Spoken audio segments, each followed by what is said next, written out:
Senator Mohammad साहब, मुझे ये बताइएगा कि अगर ये ताहयात नाअहली वाला मामला हल हो जाता है, तो बज़ाहिर ऐसा लगता है कि इसका फ़ायदा जो है वो तहरीक-ए-इंसाफ के जो चेयरमैन हैं, बानी चेयरमैन हैं, उनको भी होगा।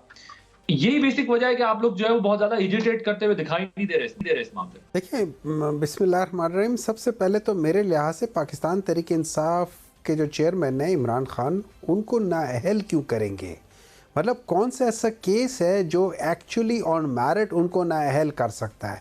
आप तोशाखाना की बात कर रहे हैं, उस पर ऑलरेडी उनकी सज़ा मुअत्तल है, बाकी उसमें उन्होंने सिर्फ वो की हुई है। लेकिन इसके अगर आप मेरिट पे जाएं, इसमें तो कुछ भी नहीं है। इसमें क्या चीज़ है? इसमें सिर्फ और सिर्फ सबसे पहले तो ये अपनी वो जो जो टाइम बार था, ये उस लिहाज से इसको तो सुना ही नहीं जाना चाहिए था। इसको तो इलेक्शन कमीशन को सुनना ही नहीं चाहिए था। ये तो गलत तरीके से सुनना है। ठीक है। सेकंड चीज़ आ जाते हैं कि उनके ऊपर प्रूफ करेंगे 190 मिलियन जो भी है, उसमें 1 रुपये उनके अकाउंट में नहीं किया। किसी कॉन्ट्रैक्ट के लिहाज से उनको किसी किस्म की कोई ज़मीन, कोई बेनिफिट नहीं है, तो उसमें क्या उसमें उनका वो क्या हुआ है? नंबर 2, जो नेशनल क्राइम एजेंसी है, उन्होंने मलिक रियाज को ख़ुद कहा था कि आप अपना कोई अकाउंट दे दें। मलिक रियाज ने सुप्रीम कोर्ट से पूछ के सुप्रीम कोर्ट का अकाउंट दे दिया। अब ये सुप्रीम कोर्ट के अकाउंट में पैसे पड़े, उधर से निकाल के बैंक में डाल दें। ये तो एनसीए ने उनसे पूछा था और वहां पे ट्रांसफर कर दिया। इसमें गवर्नमेंट से तो पूछा ही नहीं था। इस वक्त केसेस के मेरिट डीमेरिट पे जाए बगैर, बिल्कुल पाकिस्तान के अंदर बड़ी दिलचस्प सूरत हाल हो चुकी है।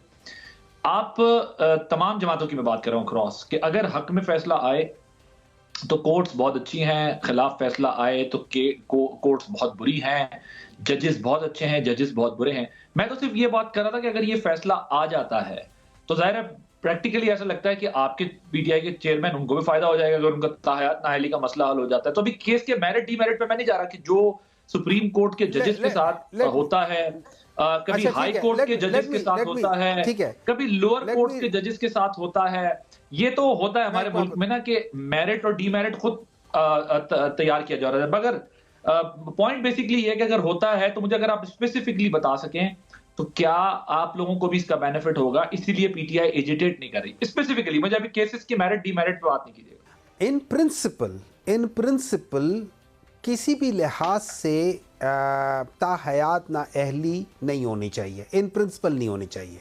ठीक है। अब यहाँ पे एक डिसीजन आ गया है, सुप्रीम कोर्ट ने 62(1)(f) की तशरीह की है। उसमें चूंकि खामोश था तो उन्होंने तशरीह करके उसके अंदर एक मुद्दत बयान कर दी जो ताहयात है। अब इसको हम कैसे रेक्टिफाई कर सकते हैं? इसको रेक्टिफाई होना चाहिए। ये मैं बिल्कुल फॉर श्योर कहता हूँ कि रेक्टिफाई होना चाहिए। रेक्टिफाई कैसे होना चाहिए?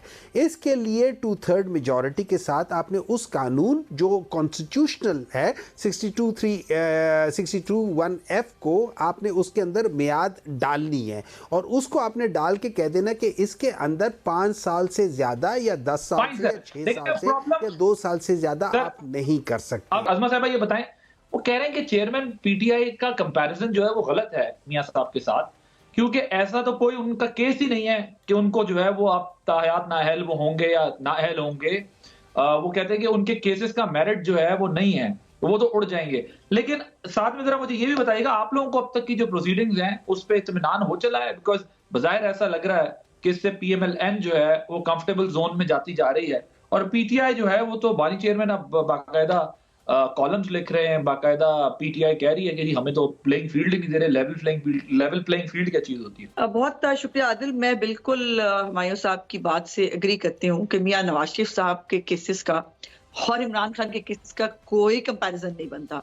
इमरान खान साहब के ऊपर अपने बेटे से जो है वो ख्याली तनख्वाह का केस नहीं है जिसके ऊपर उनको नाअहल किया जाए। इमरान खान के ऊपर जो है वो उनके वालिद साहब की फैक्ट्री जो है वो कैसे लगी थी, कहाँ से आई थी, पैसे कैसे गए थे, ऐसा कोई केस नहीं है। इमरान खान के ऊपर इस मुल्क के साथ खेलने का केस है। इमरान खान के ऊपर इस मुल्क के एक इदारे के खिलाफ बगावत कराने का केस है। इमरान खान के जो है वो अभी जो इतना पोलाइटली, जितने खूबसूरत तरीके से हुमायूं साहब ने जो है 190 मिलियन पाउंड का केस कोई केस ही नहीं है। फिर वो केस नहीं था तो फिर उसके ऊपर जो है वो पूरी कैबिनेट से छुपा के बंद लिफाफा मत खोलना, इसके अंदर से सांप निकल आएगा, और बंद लिफाफे जो है वो अप्रूव क्यों करा लिए थे? फिर ओपनली कहते ना कोई मसला ही नहीं है, कोई इशू ही नहीं है। और वो ज्यादा कोई मसला नहीं है। बेगम साहिबा को सिर्फ जो है वो 5 कैरेट से कम का हीरा वो नहीं पहनती थी, इतना छोटा सा वो प्रॉब्लम होता था। फिर उसके बाद वो जो है वो कहा जाता था कि उनको सुबह जो है वो मिल जाएगा, सर्टिफिकेट मिल जाएगा, ये पता नहीं कौन सी वो जो है उनको लेटर चाहिए था, वो लेटर इशू हो जाएगा। तो ये बड़े छोटे छोटे मामलात हैं बकौल इनके, और आज तक ये क्यों बचते आए हैं? बिकॉज ये लिंगर ऑन कर रहे हैं। कोई एक केस पीटीआई में चैलेंज करके कह रही हूँ, पीटीआई ने अभी तक कोई केस मेरिट पे नहीं लड़ा, ये टेक्निकलिटीज पे लड़ रहे हैं। जहां तक आज की प्रोसीडिंग की बात है, एक बात तो आदिल ये थोड़ी सी क्लैरिफाई कर लीजिए कि मियां नवाज शरीफ साहब इस केस में फरीक नहीं है, और ये केस जो है मीर बादशाह कैसरानी साहब जो है उन्होंने ये केस जो है उनकी पिटीशन के ऊपर ये केस और ये बेंच बना है। लेकिन उसके ऊपर जाहिर है जिन लोगों के ऊपर अभी तक ये ताहयात नाहली का जो है कलम चलाया गया था, मुझे बड़ी खुशी हो रही है। मैं एज ए डेमोक्रेट, मैं एज ए पाकिस्तानी शहरी ये देख के खुश हो रही हूँ कि मेरी अदलिया के अंदर इस वक्त वो जजेस कराम बैठे हैं जो जमहूरियत को जो सपोर्ट करते हैं, जो पार्लियामेंट की हुई कानून साजी को सपोर्ट करते हैं, जो पार्लियामेंट को ये इख्तियार देते हैं कि उसकी कानून साजी को जो है वो सीरियस लिया जाना चाहिए। वो अपना बैठकर जो है री राइटिंग ऑफ द कॉन्स्टिट्यूशन नहीं कर रहे, वो अपनी मर्जी का जो है वो फैसला देने का, या अपनी फैमिली की मर्जी का फैसला देने का, या अपनी सासू माँ की फैमिली का जो है उनकी मर्जी का फैसला देने की कोशिश नहीं कर रहे। वो कानून और आइन के मुताबिक चल रहे हैं, बाय द बुक्स चल रहे हैं, और इसी तरह होना चाहिए था। काश हमारी अदलिया जो है वो इस तरह चल रही हो। तो मोहम्मद साहब का बयान जो है वो आपके लिए यकीनी तौर पे, फिर मोहम्मद साहब का बयान आपके लिए बड़ा खुशाइंद होगा, क्योंकि बानी चेयरमैन तो इंटरव्यू में ये कह चुके हैं कि जी ताहयात नाअहली अगर मैं भी फारिग होता हूँ हो जाए, लेकिन मियां साहब को इस पे रिलीफ नहीं मिलना चाहिए, किसी को रिलीफ जो वो कह चुके हैं कि नहीं मिलना चाहिए। तो वो तो अपनी ये पोजीशन लेते थे, लेकिन आज उनकी पार्टी जो है वो डिफरेंट पोजीशन लेगी। जाहिर है अगर वो नाअहल रहते हैं। No no no no no, अपनी ये भी जरा तस्हीह कर लीजिए अपनी। सेनेटर साहब जो हैं वो एक सेन आदमी है, और वो सेन गुफ्तगू करते हैं, इसीलिए अभी तक बाहर है।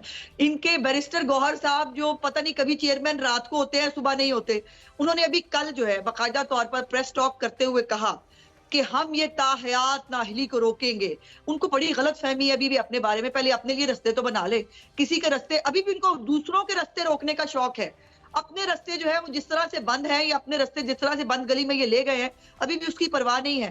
कादिर मंदो खैर साहब, आपकी पार्टी को तो कोई एतराज नहीं होगा अगर दोनों बहाल हो जाते हैं, ताहयात नाअहली का मसला दोनों के सर से उतर जाती है तलवार, और आप तो ये कह रहे हैं कि जी या दोनों अहल होंगे या दोनों ना अहल होंगे। ये क्या कॉन्टेक्स्ट है?